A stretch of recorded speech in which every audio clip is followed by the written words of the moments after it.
मित्रांनो नमस्कार. सध्या आपल्यासोबत आहेत DYSP आनंद कुलकर्णी. आपण जाणून घेऊया सध्या काय परिस्थिती आहे जालन्यामध्ये. सर, आपण सगळीकडे काय परिस्थिती आहे याच्याबद्दल जनतेला काही सांगाल? मतदान अत्यंत शांततेने होत आहे. आपला बंदोबस्तही सगळ्या ठिकाणी आहे आणि BSF आहे, SRPF आहे, आपलं लोकल स्थानिक पोलीस आहे आणि पेट्रोलिंग मोबाईल्स आहेत.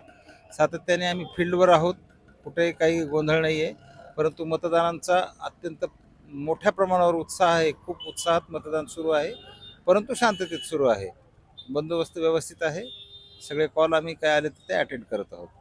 थोड्या वेळापूर्वी कुठं कुठं अफवा पसरत होत्या, इथं काही झालं, असं काही झालं, अशातलं काही घटना आतापर्यंत सकाळपासून काही झाल्या? कुठेही काही घटना घडलेल्या नाहीत. फक्त मतदारांची संख्या प्रचंड असल्यामुळं गर्दी प्रत्येक केंद्रावर होती. अशाच प्रकारचं कुठलं संघर्ष किंवा वादविवाद असं कुठलंही नाही आहे. जनतेला टक्केवारी वाढण्यासाठी काही आवाहन करणार आपण, मतदान जास्त संख्येने यावं? लोक करतातच आहे, मतदान करतायत सगळेजण. शांततेत मतदान चालू आहे. धन्यवाद सर. तर हे होते आपल्यासोबत आनंद कुलकर्णी सर. जसं त्यांनी सांगितलं की सगळीकडे सगळं व्यवस्थित आहे, आपण कोणत्याही भीतीचं वातावरण नाही, आपण जास्त संख्येनं बाहेर निघून मतदान करावं. लोकशाहीचा हा सण सुरू आहे आणि आपण यावं मतदान करावं. तर मी अनुप राठी, आपण पाहत आहात पार्श्वमी डिजिटल.